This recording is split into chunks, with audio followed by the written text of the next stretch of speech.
Segundo Pedro, capítulo 1. Olha para o seu irmão e fala assim: olha, Deus tem coisas muito grandes para você hoje. Abra os seus ouvidos e ouça. Amém? Vamos lá, a partir do versículo 3.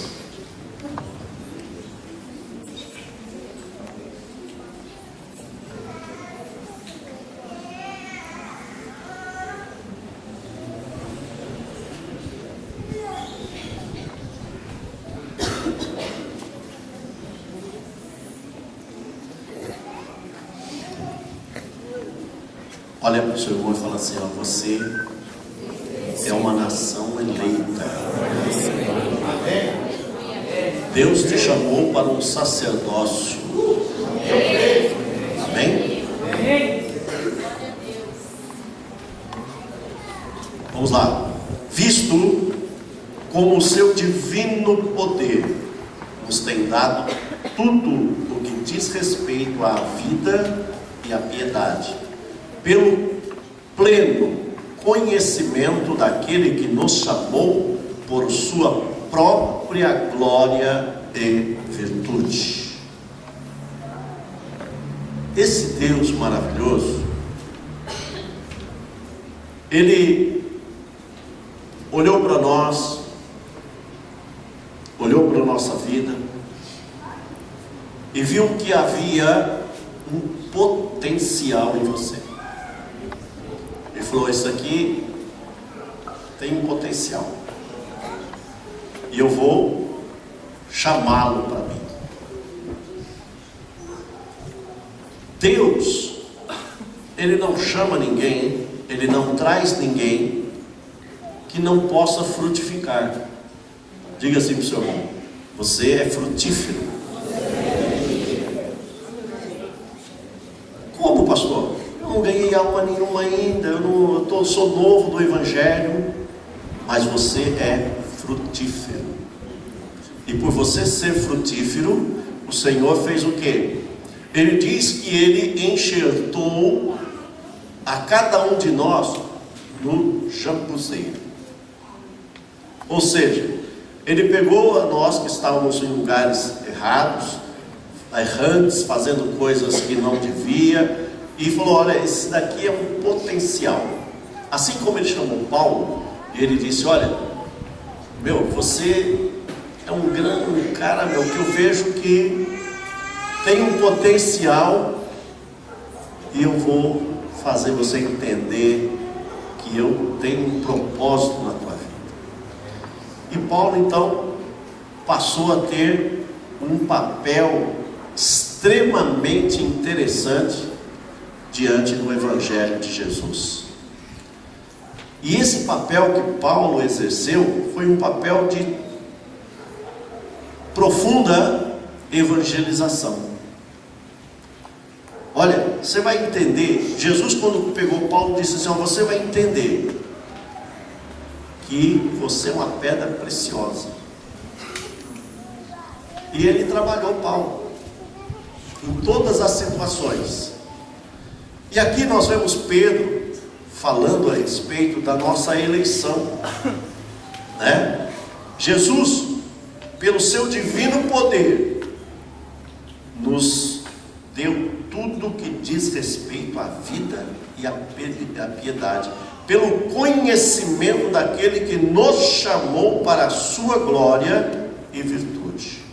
Versículo 4: desse modo, Ele nos tem dado grandíssimas e preciosas promessas, para que por elas vos torneis participantes da natureza divina, havendo escapado da corrupção que pela concupiscência há no mundo. Nós temos visto, irmãos, tanta coisa errada, tanta corrupção, tanta coisa que nós ficamos assim até meio abismados. Mas veja que o Senhor nos chamou e nos livrou desta situação corrupta. Lá atrás Ele já estava nos chamando e já nos dando uma direção. Olha só o que o Senhor fala aqui, irmãos: pelas quais Ele nos tem dado as suas preciosas e grandíssimas promessas. Então veja, olha para o seu irmão e diga assim: tudo que Deus prometeu que iria realizar na sua vida, Ele vai realizar.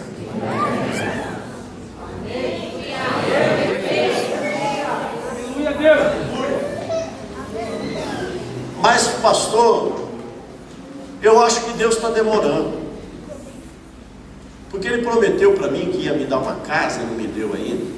Ele prometeu para mim que ia me dar tal coisa, não me deu ainda.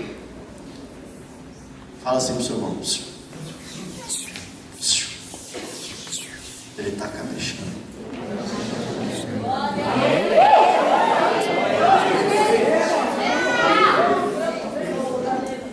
Ele não quer te dar qualquer coisa. Qualquer coisa o mundo dá. Você está entendendo ou não? Ele quer te dar coisas extremamente boas. E quando nós sabemos, por exemplo, aguardar em Deus e esperar em Deus, as coisas vêm de uma maneira extraordinária. Versículo 5: por isso mesmo vós, empregando toda a diligência, acrescentai à vossa fé a bondade, e a bondade o conhecimento. Olha, para se esperar é preciso ter fé. Por que fé? O que diz lá em Hebreus capítulo 11, versículo 1? A fé é o firme fundamento das coisas que se esperam, mas não se vê. Ou seja, então, se eu sei esperar, eu sei esperar aquilo que ainda não estou vendo, mas eu sei que vai acontecer. Isso é fé. Quando lá em Romanos, o Senhor diz lá que Ele traz à existência as coisas que não são como se fossem. O que Ele está dizendo? Que Ele faz as coisas acontecer de uma maneira que nós nem imaginamos. O que Ele diz na sua palavra? Aquilo que os olhos não viram, aquilo que os ouvidos não ouviram, e que ainda não desceu no coração do homem, foi o que Deus preparou para você.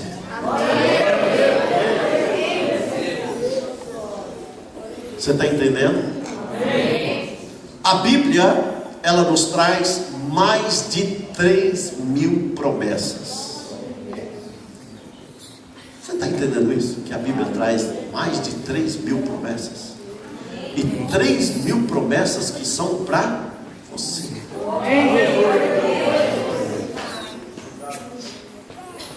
Só que nós precisamos fazer o quê? Tomar posse. Diga assim para o seu irmão: tomar posse. E o que significa isso, pastor, tomar posse? Eu creio. Eu creio que Deus é galardoador de bênçãos. Por quê?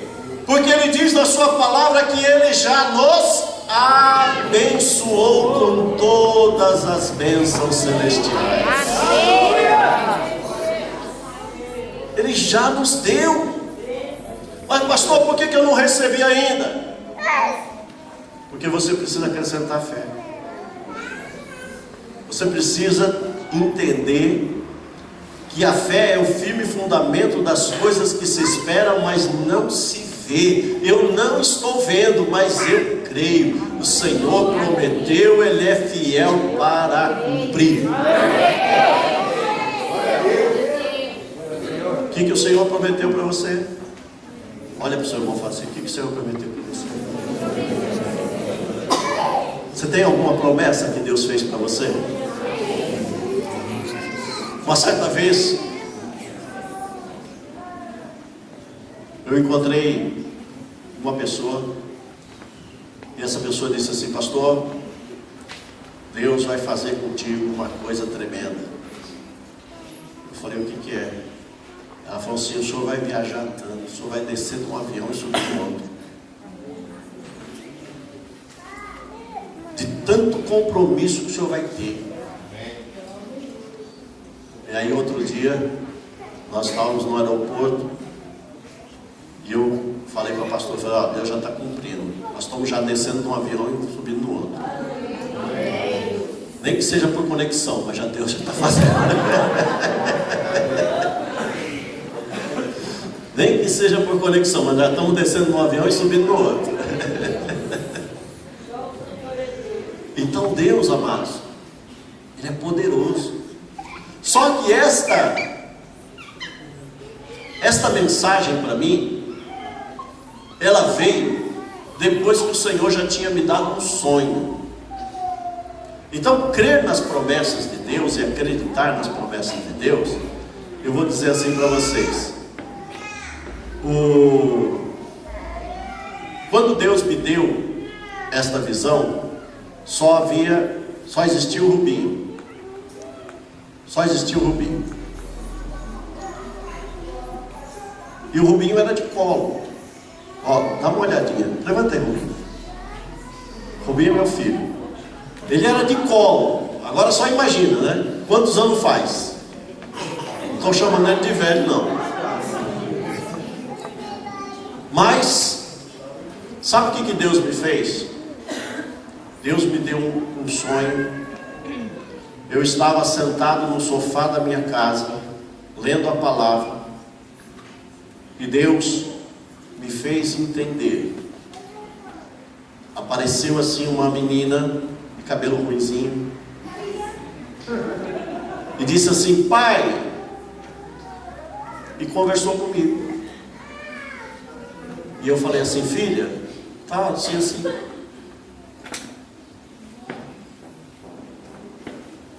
Outra vez, Deus me deu outra visão, um outro sonho, e eu liguei para casa e disse assim: filha, onde estão seus irmãos?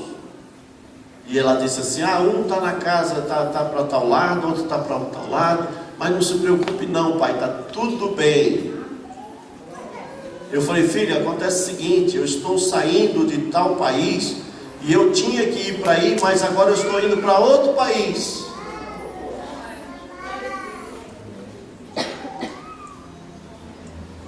E Deus me deu isso, tinha só o Rubinho. Quando a diferença do Rubinho para o Jefferson, levanta aí, Jefferson, 5 anos. A diferença de um para o outro, 5 anos. E poucos quilos. Então veja, quando a pastora ficou grávida do Jefferson, foi 8 meses de luta, né? De muita luta. Primeiro porque ela queria só um. E ela falava: Deus, por que você está me mandando mais outro? E eu, conversando com ela, falando para ela: olha, as coisas de Deus são diferentes do que a gente pensa. Aí um dia, eu cheguei na igreja, ela não estava bem para ir para a igreja, ela não foi. Aí eu cheguei na igreja, ela estava lá chorando. Eu falei: Márcia, mas de novo chorando? Eu não aguento mais esse negócio de ficar chorando. Deus é que está enviando esta criança para nós. Ele falou: não, é que Deus falou que vai vir mais um. E veio a Marília.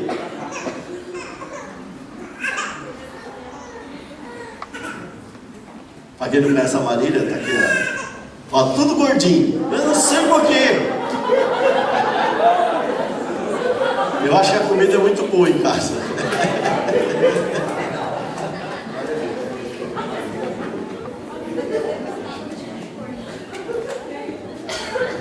Então veja, irmãos, Deus, Ele tem promessa, e quando há promessa, não adianta chorar, não adianta dizer eu não quero, não adianta dizer Senhor, isso não é para mim, procure outro, porque a promessa de Deus, a promessa que Deus fez para você é tua.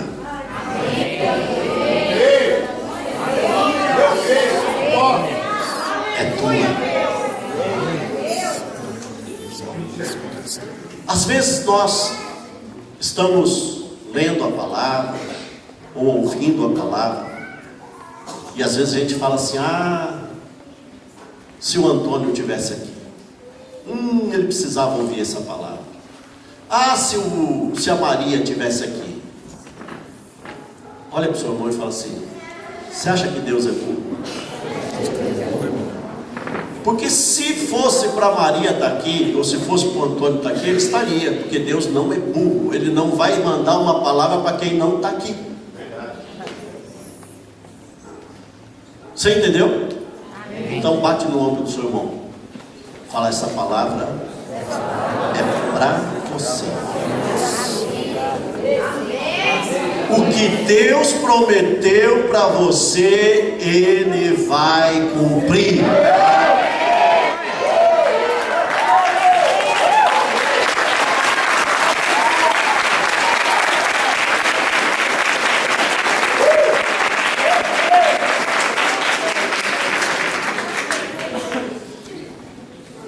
E o Senhor fala: olha,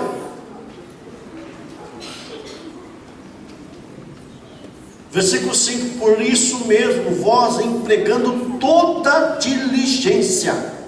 O que é um cara diligente? É a mesma coisa que persistente. É uma pessoa que vai se esforçar. É uma pessoa que vai se aprimorar para que aquilo seja realidade na sua vida. Pastor, Deus tem uma chamada na minha vida para que eu seja um pregador da palavra. O que é necessário? Ler a Bíblia. Ler a Bíblia e estar disposto a fazer o quê? A vontade dele. Pastor, Deus, Ele disse para mim que vai me encher de dons espirituais. Espera aí, se Ele vai te encher de dons espirituais, você tem que buscar os dons. E como que eu busco os dons?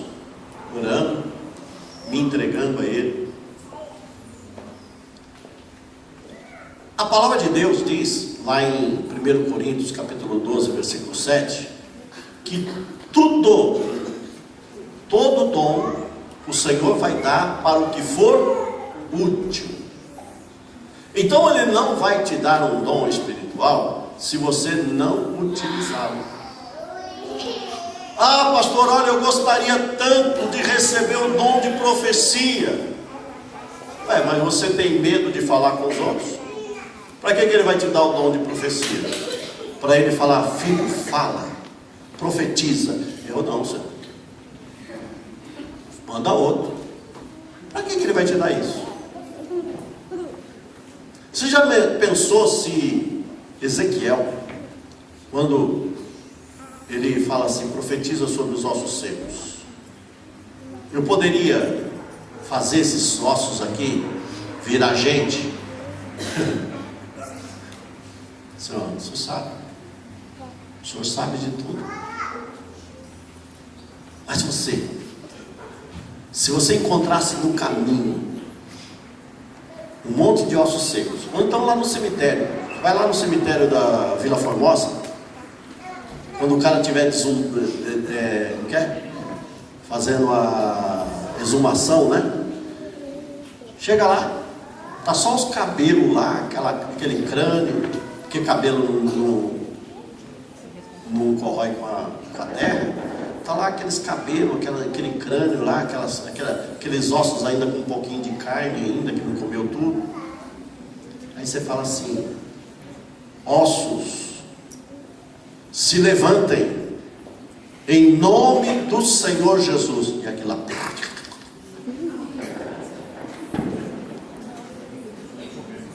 Hã?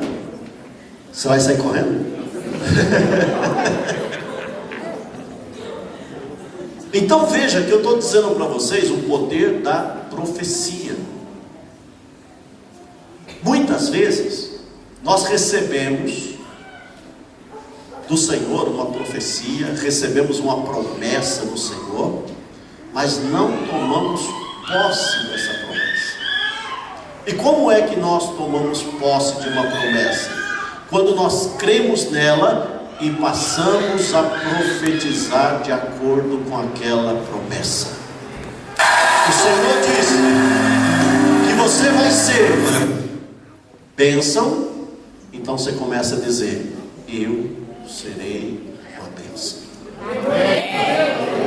O Senhor profetizou na tua vida que você vai ser um grande mensageiro. Você começa a profetizar: eu recebo, eu vou ser um grande mensageiro da palavra de Deus. A palavra, ela já traz promessas, e ela diz que todos nós somos bênção, somos tesouro particular. E como que você pode ser um tesouro desejado? Hein? De que maneira você vai ser um tesouro desejado? Quando houver o quê? Uma entrega, para que nós possamos ser purificados como é purificado o ouro. Aí a purificação, ela vem através do quê? Da palavra. Nós vamos ser um ouro precioso, uma semente preciosa, quando estivermos totalmente de acordo com a palavra de Deus. Mas e aí, pastor? Como é que eu faço?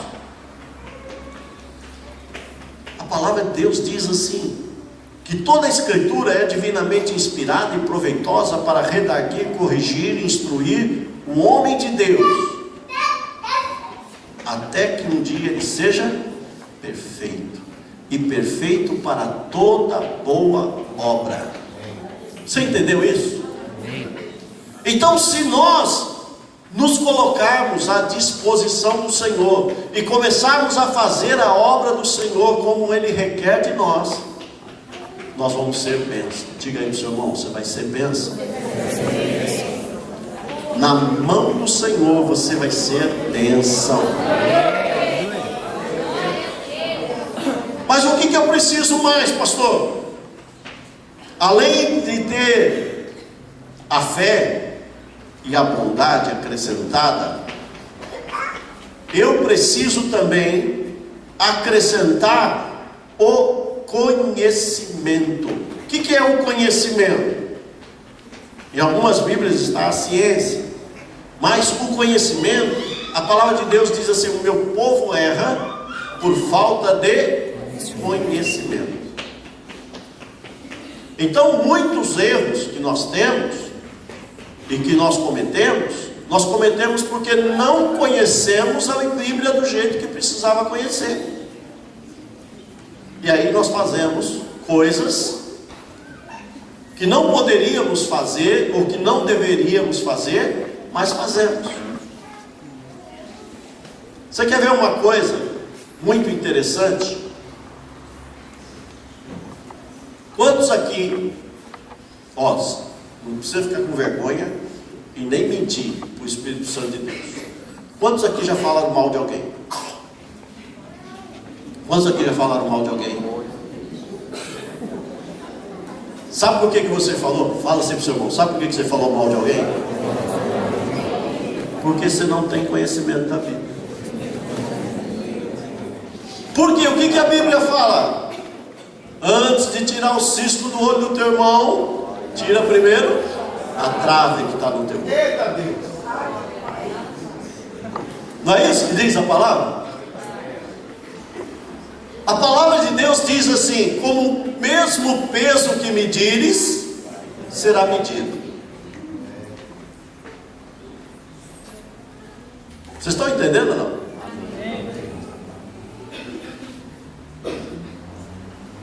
você quer receber dos homens, faça você primeiro.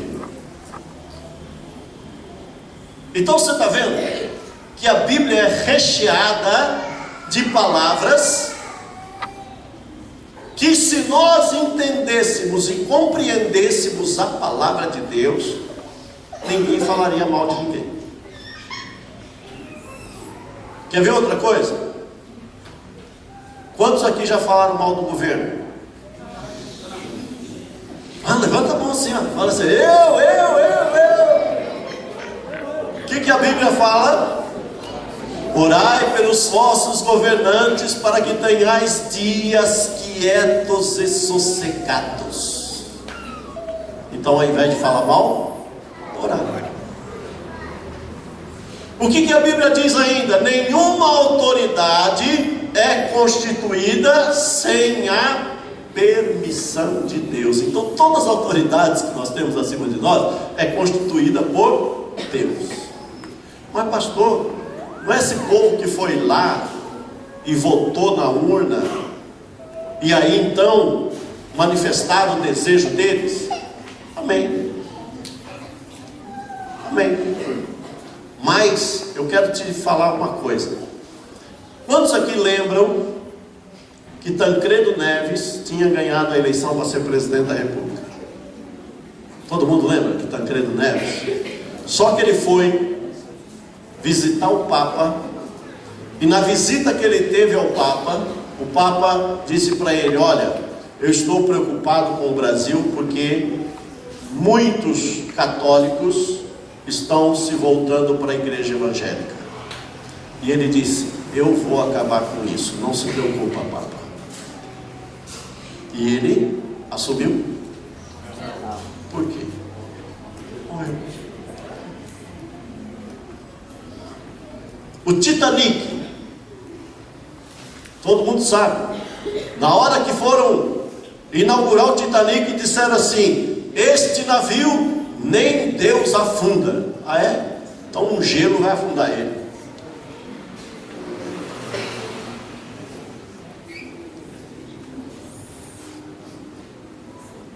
Então olha para o seu irmão e fala assim: esteja nas mãos do Senhor.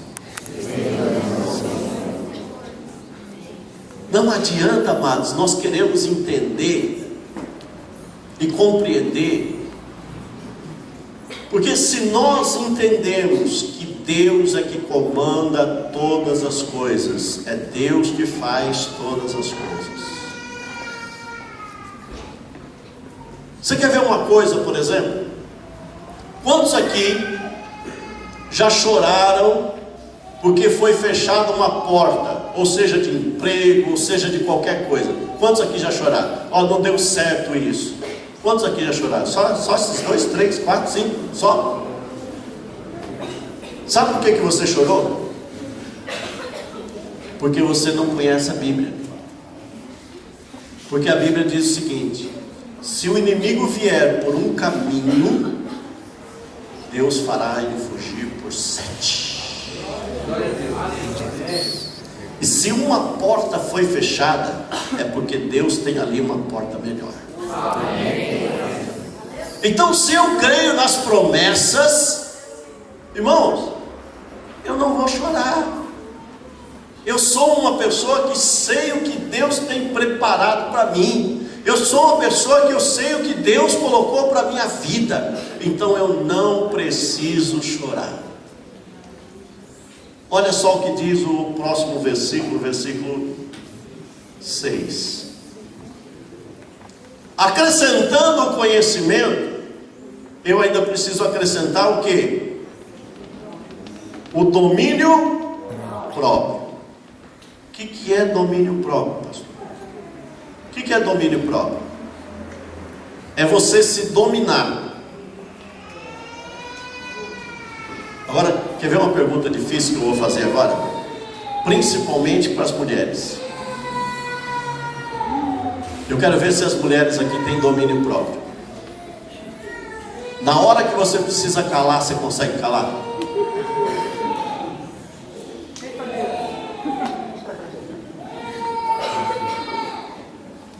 Consegue ou não? Você consegue falar pouquinho? Porque olha, quantas mães aqui já usou uma frase assim: se você não ficar quieto, eu vou contar para o seu pai. Quem é que já usou essa frase? Eu vou falar para o teu pai. Sabe por que você faz isso? Porque as tuas palavras já não têm mais poder, não têm mais função. Agora, por quê? Por que acontece isso? Veja se isso acontece na tua casa. Se acontecer, amém. Se não acontecer, amém. Amém 2 vezes. Mas, o que a mãe geralmente faz? Você fez isso, e eu vou falar para o teu pai, viu? Aí você sai, e aí tem mais uma coisa, hein?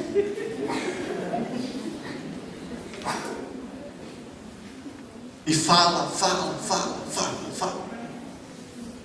Aí o filho fala: tá bom, mãe, tá bom, só já falou, tá bom. Geralmente o pai, ele fala pouco, e é por isso que ele é mais temido. Mas eu vou ensinar uma coisa para vocês, mãe. Presta atenção, mãe. Os meus filhos estão aqui, eles sabem muito bem do que eu estou falando, porque eu os criei dessa maneira. Eu quero ir em tal lugar. Não. Não é não. O não pode virar sim. E o sim não pode virar não. Vocês estão entendendo isso? Agora experimenta um filho, por exemplo, que fala assim: mas eu vou. Tem algum filho que faz isso? Mas eu vou. Aí você responde para ele assim: então sai por aquela porta para você ver. Só fala isso. Então sai por aquela porta para você ver.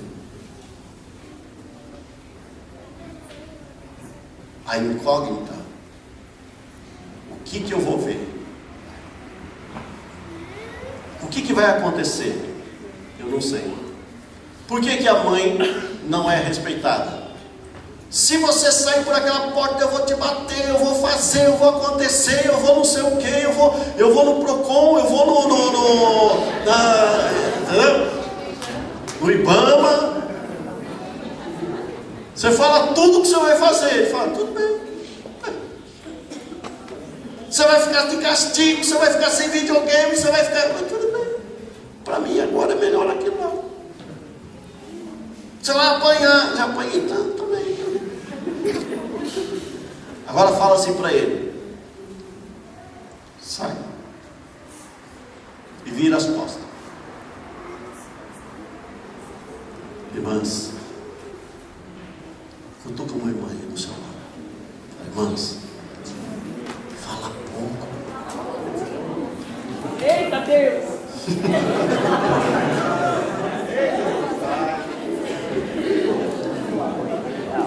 A primeira coisa que você tem que entender é que Deus te deu autoridade. Você recebe isso? Irmãs, Deus te deu autoridade. Você não precisa transferir essa autoridade para o pai, para a tia, para a avó, não. É você que tem autoridade. Entendeu? Eu estou dizendo, não, acabou, fim de papo. Agora, por que muitas vezes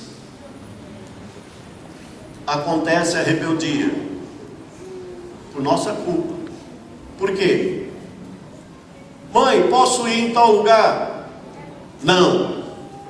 Ô mãe, mas eu vou com a família tal, com meus colegas, a mãe dele também vai, e não sei o que também vai. Ah, tá bom então, pode ir. Que hora que você vai chegar? Aí o não virou? Sim. Aí ele falou: opa, quer dizer que então eu tenho argumento. Se eu argumentar, eu consigo.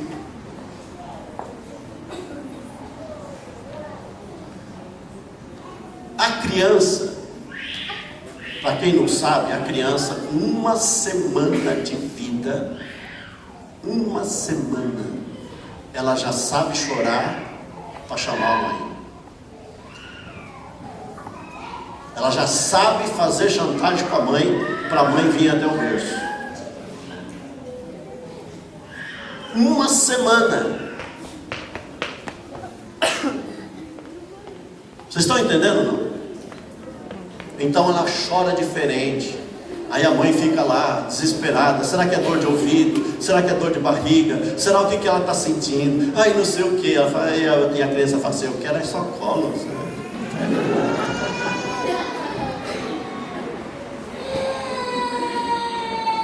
Ó, tá vendo? Esse choro aí é chamando a mãe. É um choro desesperado. Ai, eu tô morrendo. Aí a mãe vem, tal, abraça, carinha. Aí para lá, tá vendo? A mãe deve já ter abraçado.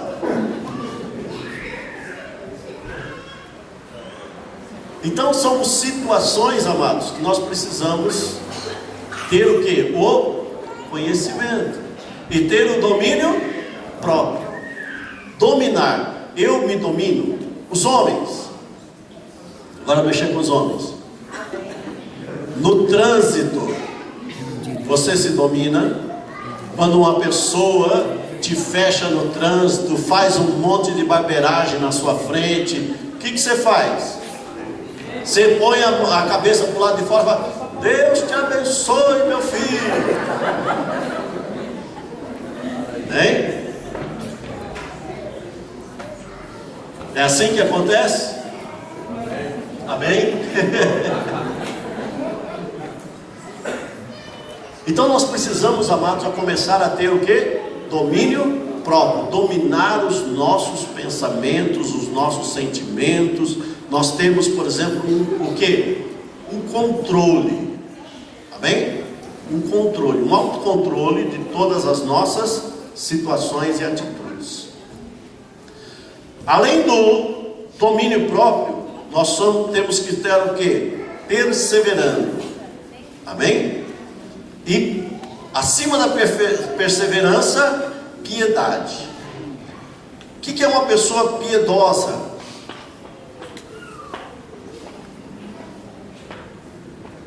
Quando aquele homem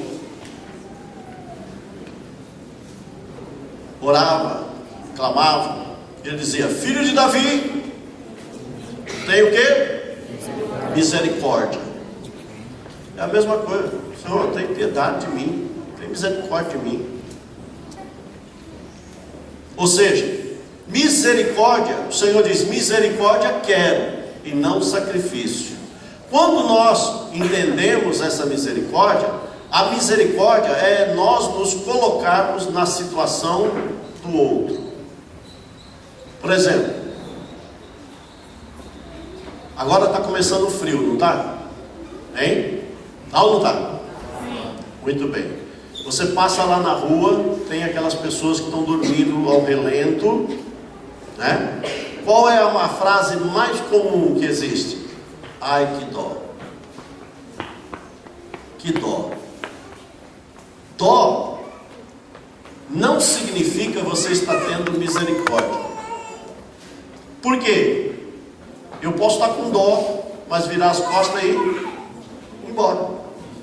Misericórdia, piedade, é eu me colocar na situação daquela pessoa. Se fosse eu ali deitado, se fosse eu ali daquela maneira, o que eu gostaria que as pessoas fizessem?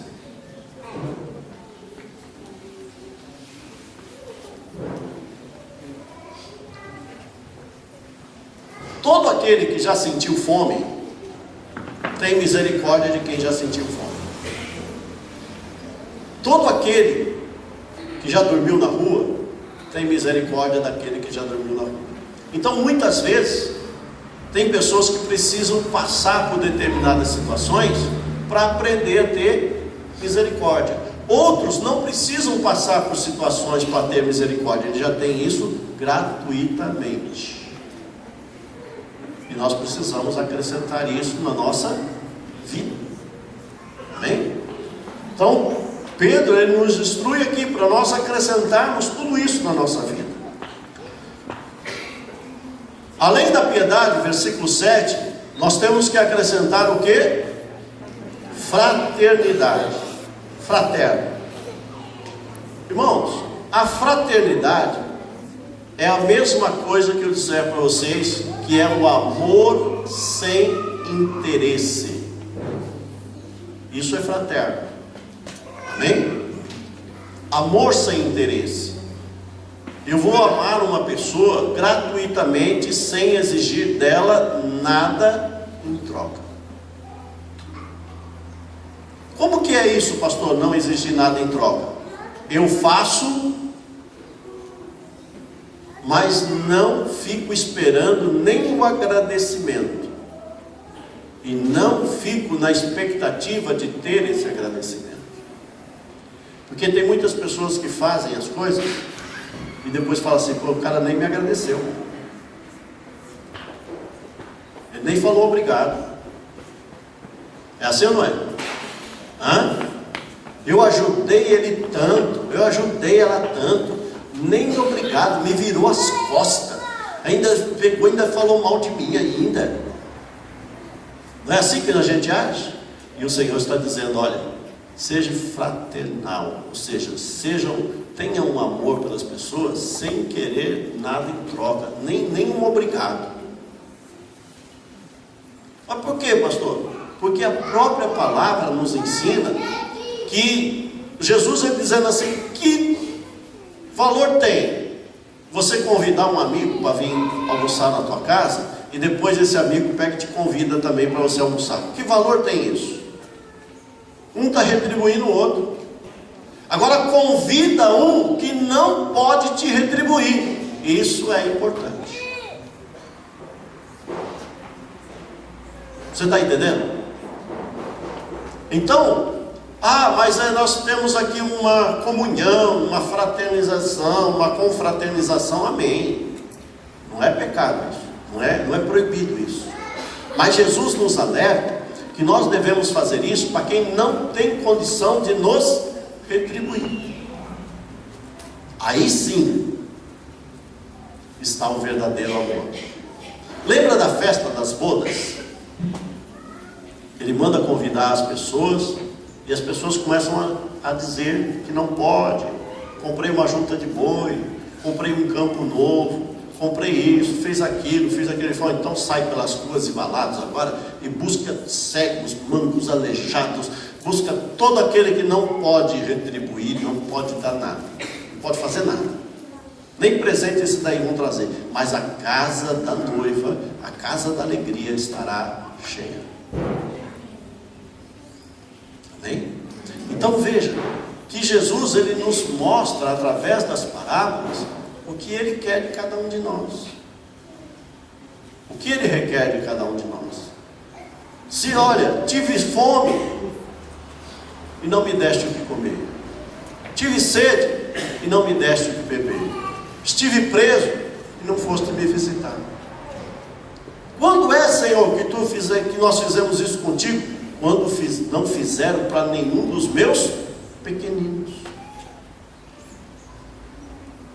Então, Jesus, ele nos traz o que? Uma consciência, um conhecimento daquilo que ele requer de cada um de nós, que nós sejamos o que? Fraternos.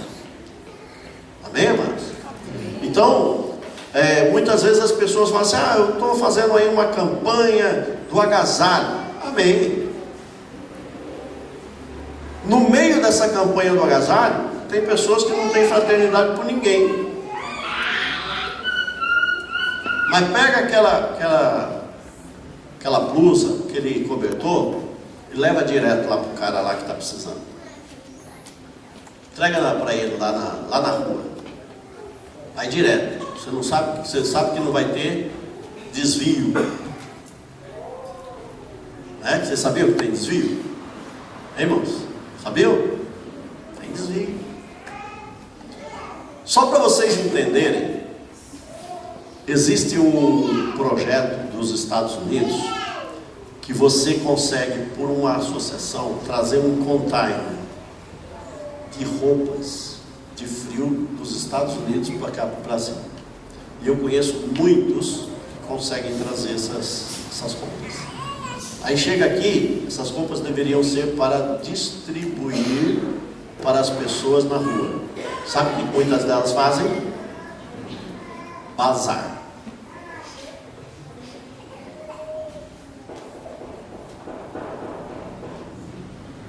Fazem bazar, põem em lojas de brechó, entendeu? Monta brechós. Então, quando nós começamos a ter um conhecimento e aprender, mas ter um coração voltado para as coisas de Deus, nós não vamos fazer isso. Você está entendendo isso? As coisas de Deus é Deus, nós temos que tratá-las de um modo todo especial. Eu estou envolvendo o nome do Senhor em qualquer atitude, eu tenho que envolver com domínio próprio, né? Tem uma situação que aconteceu com o irmãozinho. A mulher dele pegou assim e colocou um adesivo atrás do carro dele, né? E ele não sabia daquele adesivo. E ele foi para o mercado com o carro e tal. E atrás dele, na saída do mercado, tinha um sujeito que estava atrás dele e buzinando. E ele já ficando nervoso. E ele ficando nervoso. Aí daqui a pouquinho ele pega e sai do carro, cata o cara pelo colarinho assim, começa a falar: o que é que você está buzinando? Não, moço, não é nada não, é que o senhor colocou adesivo ali no carro ali, ó. Se você for crente também buzina. E ele estava buzinando porque ele também era crente.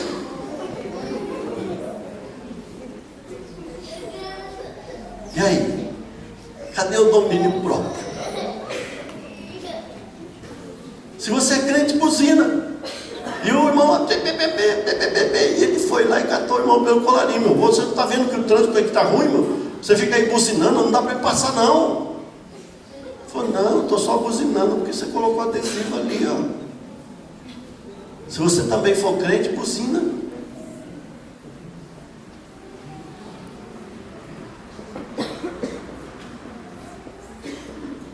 E aí? Olha bem para o seu irmão e fala assim: você tem domínio próprio? Comigo já aconteceu isso. Eu estava aqui na Radial Leste e parei no farol. Aí atrás de mim parou um micro-ônibus. E o micro-ônibus, eu falei: bom, o farol está fechado, não tem como eu sair fora. Então eu deixei o ônibus lá buzinando, insistindo em buzinar. O farol abriu, eu passei. Aí daqui a pouquinho o ônibus pega assim, ó, pro meu lado assim, e encosta assim do meu lado assim. Aí o motorista agacha assim e fala: oi pastor, tudo bem? Se eu tivesse falado para ele: passa por cima, mostrar o dedo do meio, ele ia falar: pastor, como é que é o negócio aí?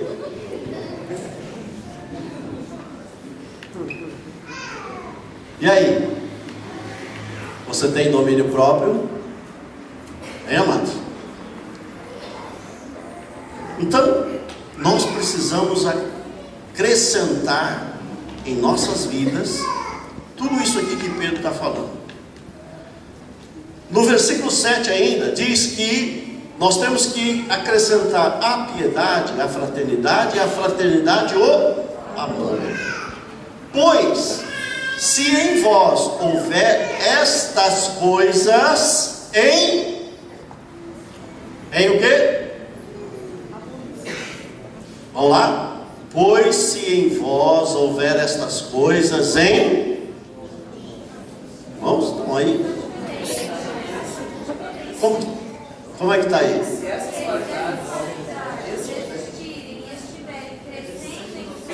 Então vou dizer aqui como é que está a minha Bíblia aqui. Pois se em vós houver estas coisas em abundância, vós não deixarão ociosos, nem infrutíferos no pleno conhecimento de nosso Senhor Jesus Cristo. Se em vós houver tudo isso em abundância,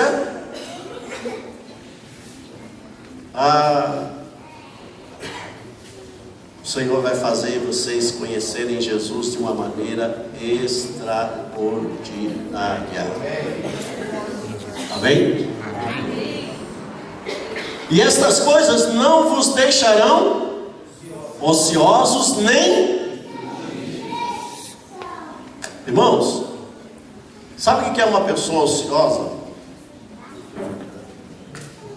Você quer saber se você é ocioso ou não? O que é uma pessoa ociosa? É o que não tem o que fazer. Então, peraí, será que eu sou uma pessoa ociosa? É fácil. Olha, veja se você tem essas características. Aí você vai falar, eu estou muito ocioso. Você vê defeito dos outros?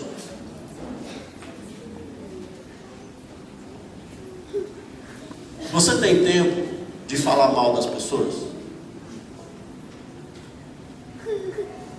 Você tem tempo de arranjar encrenca?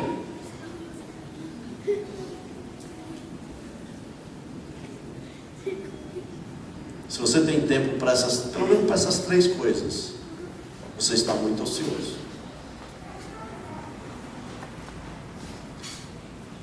Esses dias nós tivemos lá só um exemplo para vocês poderem entender.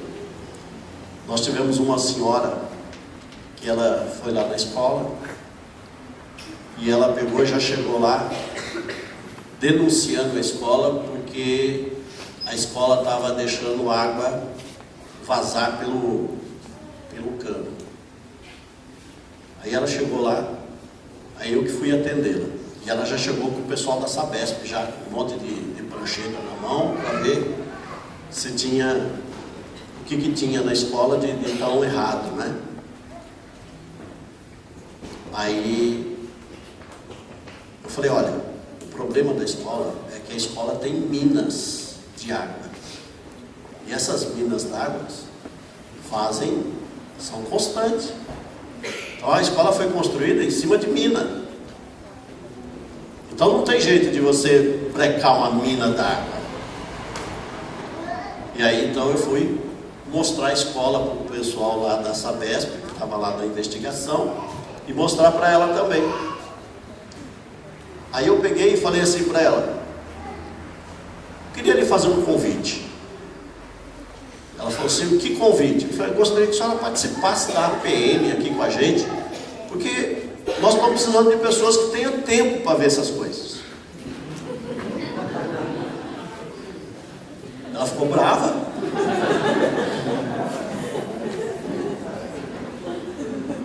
Ela falou, o senhor está me chamando de quê? De vagabunda? Eu falei, não, eu estou dizendo que a senhora tem tempo.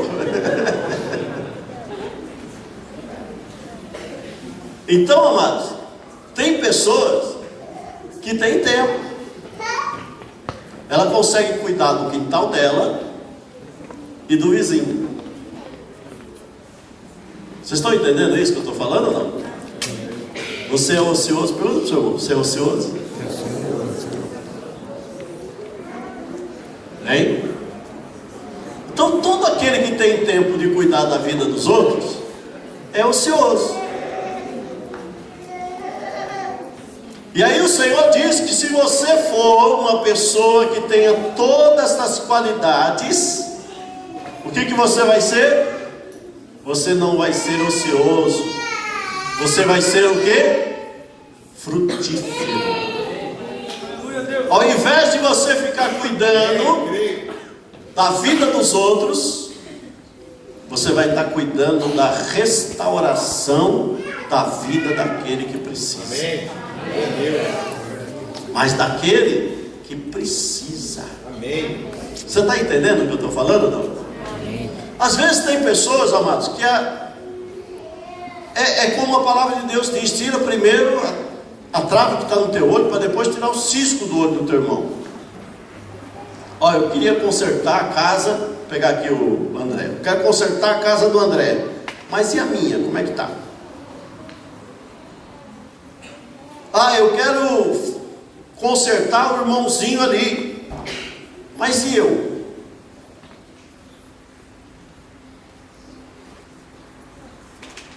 Então vamos frutificar. Olha para o seu irmão, bate no ombro dele e fala: vamos frutificar. Não vamos ser ociosos, porque aquele que é ocioso, falta-lhe o conhecimento de nosso Senhor Jesus Cristo. Versículo 9: mas aquele em quem não há estas coisas é cego, vendo somente o que está perto, havendo-se esquecido da purificação dos seus antigos pecados. Olha, irmãos, às vezes eu quero que o irmãozinho que chegou hoje na igreja já chegue já arrebentando com o inferno, e não é dessa maneira. Por isso que o Senhor diz que aquele que chega, ele é como uma criança. Diga assim: como uma criança. Ele está sendo primeiro tratado com leite e mel. Você entendeu ou não? Então, líderes, não queira que um discípulo seu que chegou hoje já esteja pronto. Não vai. Ele vai passar por um processo. Diga assim: processo. Esse processo é um processo de purificação, de lavagem, de que vai sendo hoje uma coisa, amanhã outra, e aí vai chegar ao ponto de bênção. Amém? Aonde você vai ensinar ele a ser frutífero. Hoje, diga assim: hoje já vai sair muita gente daqui que não vai ser mais ociosa. Amém? Já não vai ficar olhando o defeito do irmão. Já vai falar assim: meu irmão, eu compreendo que eu também estava lá no erro, eu fazia coisas erradas. Irmãos, o seu testemunho é restaurador. Amém? O seu testemunho é restaurador. Eu gosto muito de ouvir o testemunho do irmão Severino. Cadê o irmão Severino? Gosto muito de ouvir o testemunho do irmão Severino. Por quê? Porque o que esse homem viveu e passou é para levantar até defunto. É verdade. Não é, senhor? Amém. É ou não é? Pode contar um pouquinho? Pode. Pode? Esse homem aí, ó, levanta aí um pouquinho.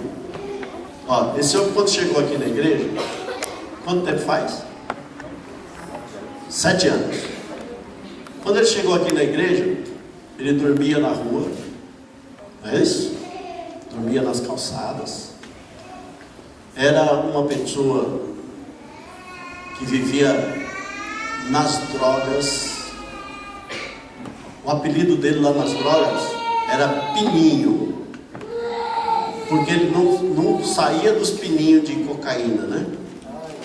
E outro dia ele contou para mim que ele teve uma época da vida dele que ele ficou era tão mal, que ele ia no posto de gasolina e comprava álcool para beber. Assim? Comprava lá álcool para abastecer, ele comprava para beber. Deus livrou, né? Dá benção aí, ó. Todo bonitão.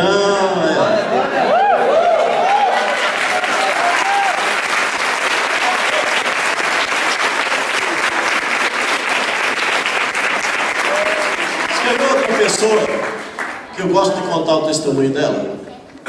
A irmã Celeste. Irmã Celeste, pode contar, irmã Celeste? Posso, irmã Celeste?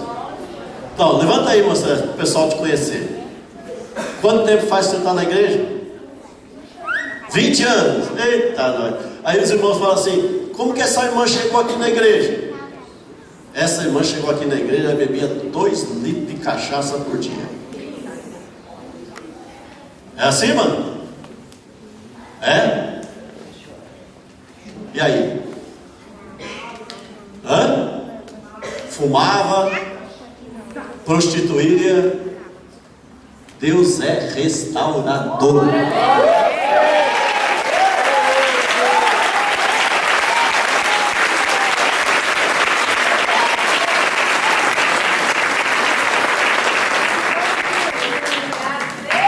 Aí, eu estou colocando assim os dois por causa da palavra aqui. O que a palavra está dizendo? Lembrai-vos de que vós anteriormente estava no pecado. Agora vamos supor, os dois pegam aqui, chega alguém bêbado aqui, ele pega e fala: ei, esse cara não tem jeito não. Hã? É melhor jogar fora, pastor. Bota para fora, não deixa entrar aqui na igreja não. E aí?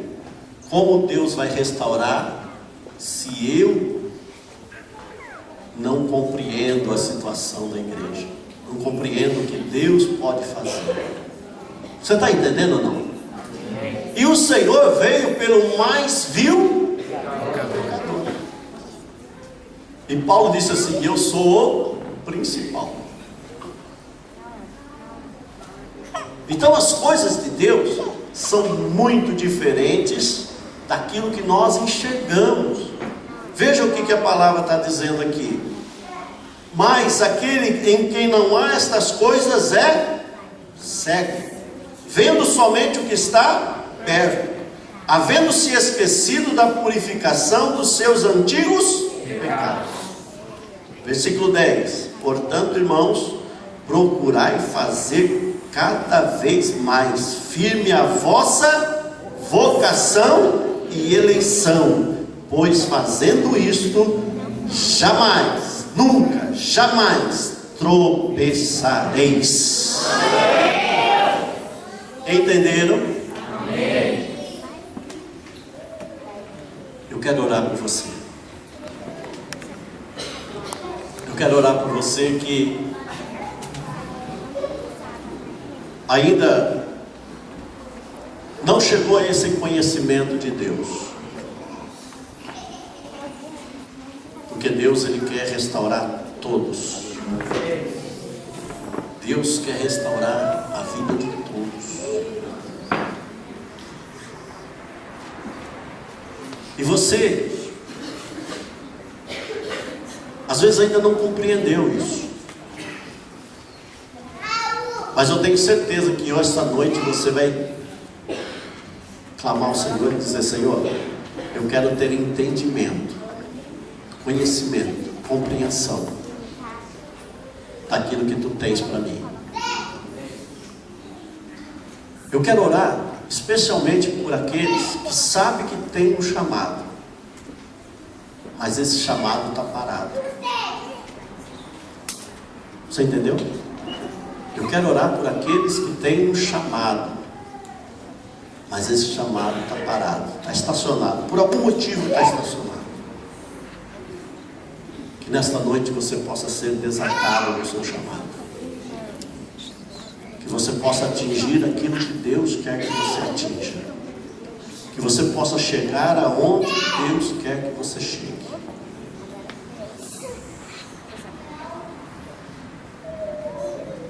Eu quero que você saia do teu lugar e venha aqui à frente.